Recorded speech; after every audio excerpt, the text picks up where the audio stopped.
viewers, welcome once again to another edition of our literary program. Today we are in the premises of Synod College, Shillong. In fact, we are inside their library. Yes, we are here because we will be in conversation with Dr. Ehboklang Pyngrope. Well, Dr. Ehboklang Pyngrope is an assistant professor from the Department of English of this college. He has written extensively on several of his interests, and his interests include cultural studies, gender studies, Indian writing in English. Well, he's also into subaltern studies. That's a little interesting bit. He has written poems, haiku especially, short stories, and much, much more.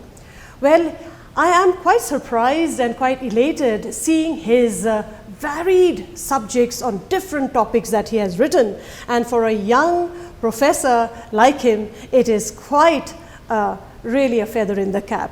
So, a very hearty welcome to you, Dr. Ehboklang. It's a pleasure to have you in our literary program. Thank you so much for your time. Thank you so much, ma'am. Thank you for the opportunity. Absolutely, you know, Ehboklang, when we came to the college today, we had to meander through the different zigzag roads of Shillong. Of course, it's raining heavily outside. You know, the rains were lashing on the car window panes. It's a rainy day. So, does it also conjure in your mind some poetic thoughts and some words that you can describe this moment a little differently than how I did? Yes, actually, I was stuck in traffic about a year or two ago for about, I think, 45 minutes just in one place. And I was thinking, this is a lot of time for someone to just sit, you know. And I did write something about it. And for me, it's obviously the spontaneous flow of powerful emotion, like how Wordsworth would describe it. But at the same time, I take my time in writing. You know, I observe things, I pen them down, and that'll be not it. I will go back and recollect in tranquility, again from Wordsworth, on what I've written to see if it matches with what I'm feeling when I'm reading the poem. So the emotion is very important for me. Absolutely, and that's what, you know, I'm not a poet at all. I've never written a single word in the sense poetically. But then I thought this is one such inspiration this day, you know, yes. Because as poets, as authors, we always look for inspiration. I think this day especially brings in a lot of romance and a lot of beautiful words in our mind, yes. Right? Now let's go back to time, Ehboklang, and you know, because as I said, when I went through your bio, I understand that you have written extensively, and as I said in the beginning, you have so many interests. What actually, you know, guides you to so many interests at the same time, because each is different from the other. Correct, you know, yes. Cultural studies is different from subaltern studies. Correct, yes. Indian writing again is different from, you know, yes. Gender studies, right? So how do you fit in all these thoughts in your writings? Teaching in a college does not give you, you know, the permission or the luxury, actually that's the word, to just focus on one genre of writing or one genre of study. You have students from different backgrounds. You know, now with the new education policy, we have students from botany studying minor in English, students from economics, students from different backgrounds. Right. So you have to expand, you know, your horizon, exactly, and your areas of interest, so that, you know, somewhere you can say, you know what, this can be connected to what I'm teaching, because you're from a botany background or from an economics background. I have done this, you know, a faculty development program, or I have this area of interest. So somewhere I can find a line of connection between what I'm teaching with the line that we're studying as well as a major paper. Right. So, and plus I studied in Christie Giant College from Bangalore, which is a college that gives you a lot of opportunities to explore. As a teacher, I was teaching there as well. We have to work on research, we have to publish papers and all of that. So I feel it was redundant for me just to keep on sticking to one, you know. And I want to, because like you said, I'm still young and I still want to explore on my footings. And so I did that. I looked on various angles of things. Absolutely wonderful to know that, and it is so heartening because a young scholar like you delving in so much of other interest, because, you know, often we find people usually, or even teachers for that, hooked into their subject alone. But that's not your case, right? Yes. What interested you to creative writing? I actually started writing very late compared to so many other people. I started writing when I was in my master's. Okay. And there was this one particular competition that we had in college, and I said, okay, fine, I'll just, try. And then I did, given my hand. It's called Echoes of War, if I'm not mistaken. Okay. And I won first for that. Wow. So the poem was about this person, these two lovers who have lost a child, and this husband is trying to convince his lover that that you have to snap out of it and come back of it. And I've taken this inspiration from another show that I watched, Grey's Anatomy. Okay. And so, but the lover is crippled because of some accident that happened. Even she lost her leg. So taken from that, I wrote a poem, and then I won first. That gave me the boost and the momentum, courage. Yes. It's like a pedestal for me to I can climb higher. Yeah, and I can that you have it in you. Yes. It's just that you have to push yourself. Yes. Because this is what often I think we forget, Yes. that there can be just a simple stepping stone, and once you step on it, the rest is only climbing, Yes. right? As I said that you have written short stories, you have written poems also, you have some published works. Tell us about some of the published works that you have. My first publication was in 2020 during the COVID time. I've been writing since master's, so I kind of just collected everything that I've written. So my first publication is very kind of hectic in the sense that I had to look for all of these, honestly, because some of my poems are written in a tissue paper and had given it to a friend of mine who, she's somewhere else. I think she's in Bhilai at that moment. Okay. So I had to call her, do you still have the poem that I've written? I think it's called A Body of My Own. And then she still have it, she sent a picture. At the same time, my first publication is very chaotic. It doesn't have a single strand of theme. It's just all over the place, I wrote about my brother who passed away. I talked about mental health. I talked about myself. I talked about my family, my friends. So it's about everything. My second publication in 2022, it's a little bit streamlined. Okay. As the title suggests, of gardens and flowers. Yes. I wrote things that I see in my garden. Okay. It can be broken chinas. It can be a ball, doll, some flowers, my dogs. So I wrote of gardens and flowers. Right. And my recent publication is The Unbound Muse. Again, a little chaotic. It's all over the place, but I did enjoy it. I've also helped in editing 2 anthologies here in Sinod College itself, where I allow my students to write poetry on one single myth. The first one we did was on Likai. Okay. Naokalikai, and they all know the story of Naokalikai. But I told them, look for loopholes, look for perspectives, and start writing. And they did. They wrote on the water, they wrote on nature, as a bystander, as a child. And recently we published on Raitong, Manik Raitong. And that was a beautiful publication. We had students writing on, the perspective of the fire, of the wind, all of that. So it's amazing, honestly speaking. And of course, I have publications with anthologies, different anthologies as well. The recent one that I had was with Soul Connection from Guwahati. They had a magazine, and I published there as well. Okay, wonderful. And it is so heartening that, a young professor like you, a young teacher like you, also giving space to others to hone their innate talents and to give them the freedom to express, right? And that must be very fulfilling as a teacher, right? I mean, this is what we experience, like when they outshine even the teacher. Correct. Yes. Right? So since we are talking about your early work, one of them is, we can see the book right in front of us, of Garden and Flowers. How about reading something from there for us? All right. I wrote this when I was reading a work of Zeus. Okay. And I noticed that Zeus is one person who have assaulted so many women and men. But then the way it's been narrated, about Zeus, very stoic. The same way that we read about rape right now, unfortunately, we've become so numb. Unless it's such a big case, like for example, the Delhi case, right? Where there's a public outrage. But this thing happens every day. So I wrote a poem called Of Broken Dolls. Okay. I remember the day I was dropped here. It was raining, and Deng was running from a dog. Mickey, her sister's doll, was lucky. Deng came back for me, but couldn't find me. I stayed thinking, I'll be found. Days turned to week, to years. I was housed by ants, hit by a ball, and chewed by dogs. I barely have limbs. but I still have blue sparkling eyes. Overgrown weeds cover me from rain and sunlight. I stayed thinking if I'm worth being found. I remember the day I met Deng again. She is 13 now. She's running today as well, not from dogs, but from men. They caught her. On the ground, she stayed thinking she'll be found. Minutes turned to hours. All I heard were muffled screams, and I caught her non-sparkling eyes. She caught mine. The men are gone.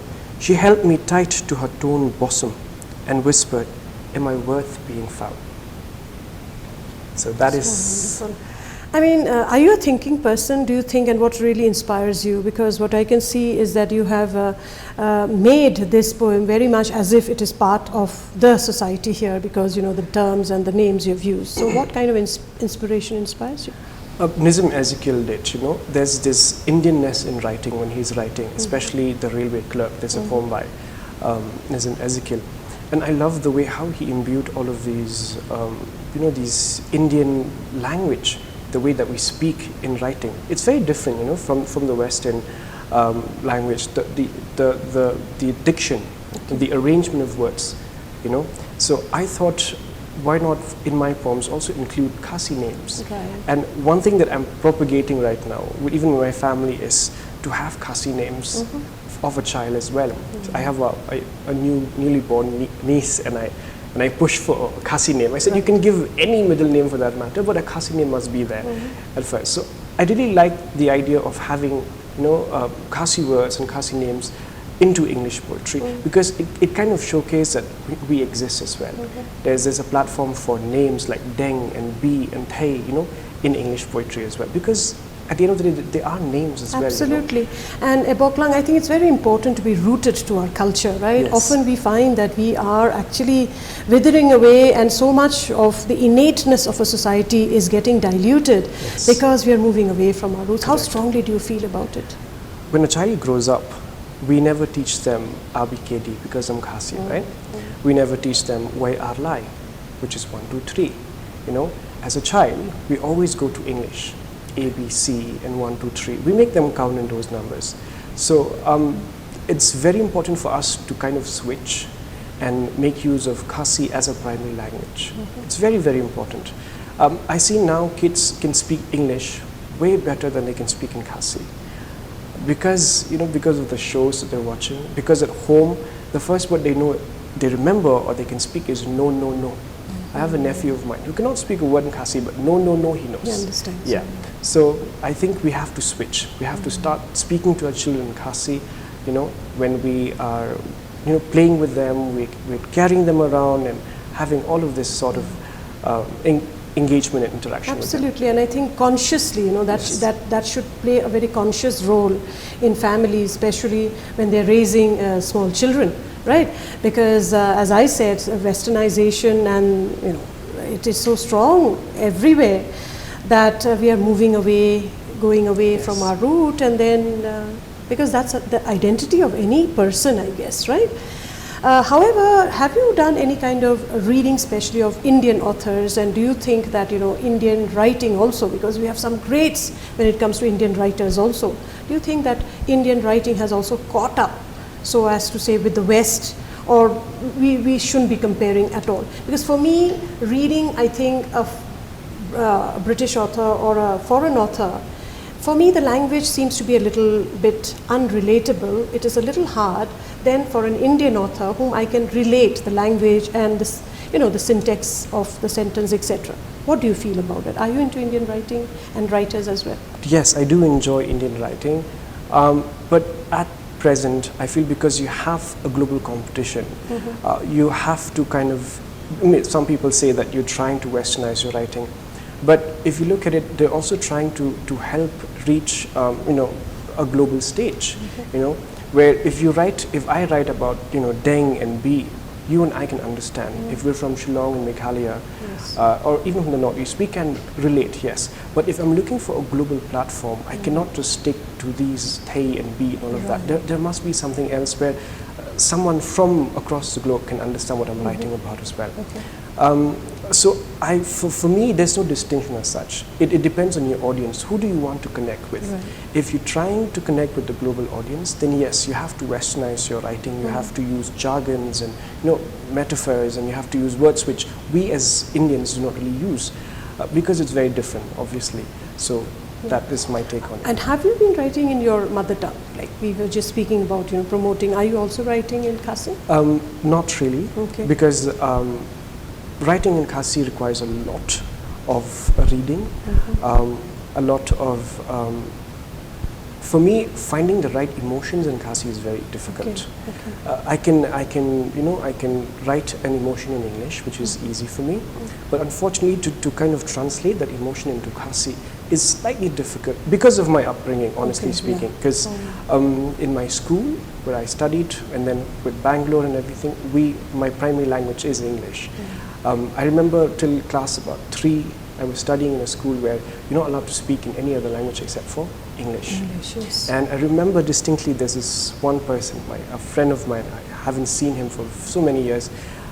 He has been kept as a monitor to see if any student is speaking in other languages. Yeah, so we have to kind of speak in English. So for me, writing in my language, obviously I am attempting, I am trying, and I really admire people like Vancouver Shulai, who is a friend of mine, and I keep telling him, how do you write in Khasi so well? Because his Khasi poems are amazing. Obviously his English poems are also quite it, And so he said, read. And that's what I'm doing. I'm catching up on reading, and maybe in a few years I can start writing in Khasi. All right, so Ehboklang, coming back, to your writings, and as I see so many books are, in front of us, what are your other interests? Because besides poem, you're also writing short stories, as I understand. Tell us a little bit about those short stories that you've written so far. I've written a few short stories. One I wrote with a few of my teachers from my old college. They were editors and they were also contributors. It's very interesting. They had only 7 short stories, and that represent each day of the week, and they talked about mates. Very, very interesting. My personal favorite is one that I wrote, that I submitted to an anthology called Short Stories on Humanity, and I wrote something very close to home. The title of this short story is Hep, and it talks about who is an alcoholic and what makes a person become an alcoholic. When we look at someone, especially here in Shillong, or even Meghalaya for that matter, we see someone who drinks, we think of, who drinks a lot, we think of this person as an alcoholic. But we never really, look deeper into what made this person. So the circumstances. Circumstances. So this short story is basically about a person who had a very normal life, and then because of circumstances he went into drinking, and then ultimately end his life as well. I'll just start reading just a few from here and there. In the veins of my blood runs an ancestral calling, a call quite loud that quietened all senses.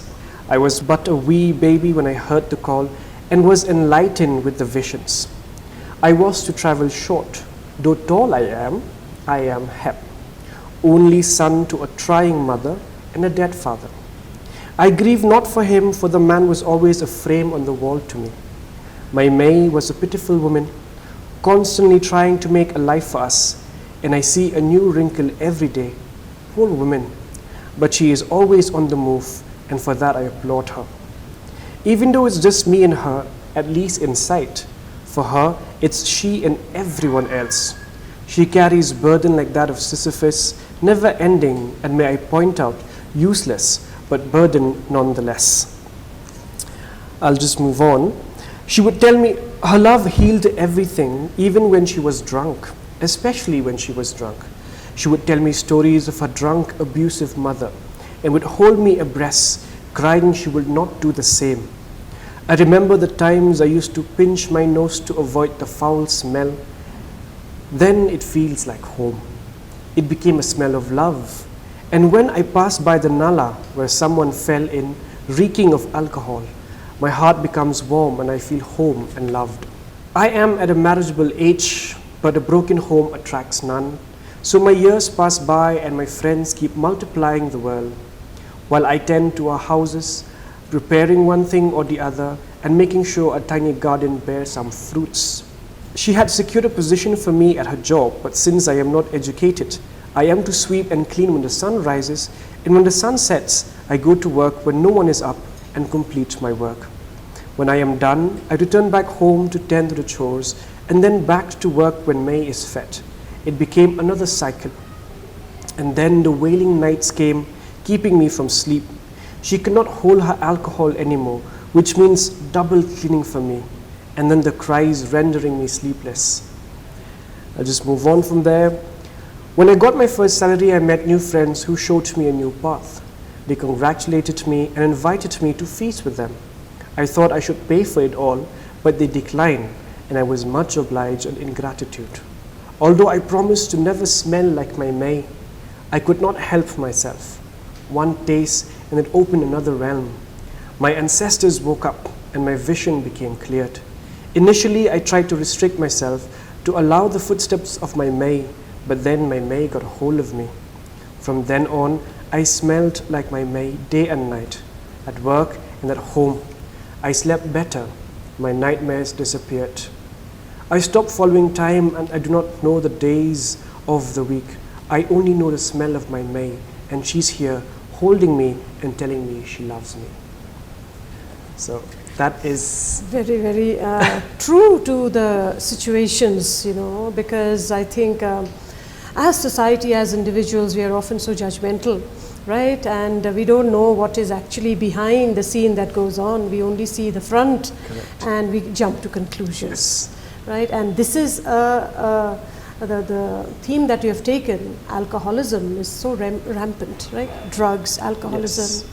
So what really bothers you as an individual, as a writer, as a scholar, as somebody who wants to contribute so much to the society? What are some of the, you know, angst that you go through, or the worries that you suffer from, etc., which you also want to pin it down sometime? That is a very difficult question, honestly speaking. But for me, I am not really a person who would write only about myself, honestly speaking. My first publication, I've taken inspiration from so many people. Right. They will come and they'll tell me what happened to them. Like, for example, A Body of My Own was a story of someone else. With Love, Depression, which talks about, you know, depression, all of that. It wasn't my story. It was someone else who came and told me, you know, that they're going through this and this is what's happening to them. I just kind of transform whatever they're feeling into poetry. And if you don't mind, I'll just read a line from that poem. It's called Asylum Innervation of the Soul. It's my book. Okay. It's called With Love, Depression. So I wrote this as a, you know, as a kind of a letter. It says, when you think you're crumbling and falling, I'll catch you. When you can't sleep at night, I'll embrace you.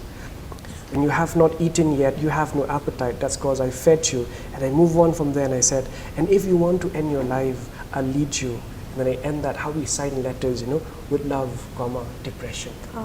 So this is not my story. Yeah. It was someone else's story. Yeah, And yeah, they came of and they course. told me about it. And so transforming that into writing, I wrote that. So, Yeah. So what I understand, you're a very sensitive person, right? You know, everything around you bothers you. It makes a difference to your own personal life, right? And that's how we should be. You know, we should be kind. We should be sensitive, so that you know, we can change the world for a better place. Perhaps you're doing so with your poems and with your writings. I try, honestly speaking. Yeah. And I always tell this in all of my publications, you know, that my poem is not for everyone, or my poems are not for everyone. Even for my students as well, they've published so many, and I say, it's okay if not everyone can relate to your poem. But if there's one single soul somewhere who says, you know what, I am feeling exactly like this, but I'm not able to pen this down, you've done it. Exactly. You don't have to change so much. Exactly. If you can change one Just person one also, person, that's yeah. your contribution, Yes. right? I mean, so hence from now on, as I said, you still have years to go ahead of you. You've already written so many things about, you know, so many varied interests you have.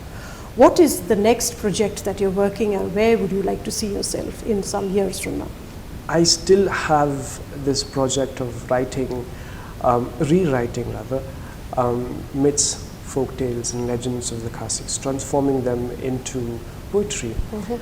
We've done Kalikai, that is Likai, we've done Traitong, so we're going to take a gap here and then we're going to move on to another myth or legend or folk tale. So I want to continue doing this, at least with my students, because this is a beautiful platform for our students.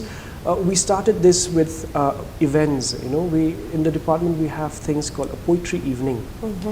And this is going to sound very bad, but I have been known to be slightly a bully, where I bully my students to write poetry. And to read, a good bully, yes. Good bully, to read during poetry evening. So these publications we've had students who've never written in their life, who've never written a single paragraph of, in the stanza, before. And then now they're published authors, right? So I bully them into writing because I know they have potential. So that is one. I will continue with the poetry evening, and from there we get many poets who's going to write for many publications as well. As for myself, I'm not really much into novels. I enjoy reading them, but I don't think so I'll ever write one. Maybe circumstances might change later, and I might be motivated to write one. But right now I'll be sticking to short stories and to poetries. And I do not really have a clear timing as when I will write and when I will publish. You don't have a timeline. Yeah, so it's just like I said, spontaneous overflow of powerful emotions. Just when I feel it, I write it, and then I leave it. And then maybe when I want to publish, I will revisit them and see if it works. Okay, that's cool, really. I mean, you have not really sort of hinged yourself into a block. You don't want to be a kid of the block, rather. So you want to just be a free mind and explore as much, because there's so much to explore, right? Yes. So what would be your final words of wisdom, really, to all those young scholars, young budding writers who follow you, who love you, your students perhaps? What would be your message to them really today? I urge you to start writing, but before you start writing, you start reading first.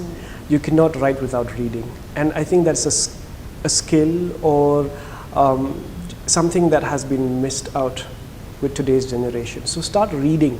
It's going to give you ample spaces to write. Surround yourself with friends who would give you positive criticism. That's what happened to me. And if you allow me, I would like to mention two people who read my poems and said, this is what you can do, or this is wow, it gave you the motivation. And that is Mrs. Minu Rajan, a friend of mine who's now in New Zealand, and Grace Jacob, another friend of mine who's now in the UK. And they're the two friends of mine when I was in my master's who read my poem and they were like, Box, they used to call me Box. They're like, Box, this is amazing, this is wow. So surround yourself with friends who will give you positive criticism, who will say, not that this is not good, but allow you also to say, you can change this into something better. So read more, start writing, and surround yourself with friends who would just give you that push that you need. Absolutely, and this is such an important line you have just mentioned, to read, because increasingly youngsters are sort of bent over their mobile, into all kinds of games and other activities, and not doing as much reading from books. Yes. I know there are e-books and all, correct, but nothing like a good smell. Holding a physical book, right? I really wish you tons of luck, and you will fly high, I'm sure. Thank you so much. And you mentor, you inspire so many of your students, I'm also sure of that. May you continue to write, and the sky is the limit for you. Thank you for this conversation for Doordarshan. Dear viewers, I'm sure you've enjoyed this conversation, a very informal conversation with a young scholar here, Dr. Ehboklang Pyngrope, who is the faculty from the Department of English here in Senott College. We take your leave from this clean, tidy and a beautiful library premises of the college. Until next time, from all of us, from the two of us here and entire team of Doordarshan behind the background, it's wishing you goodbye.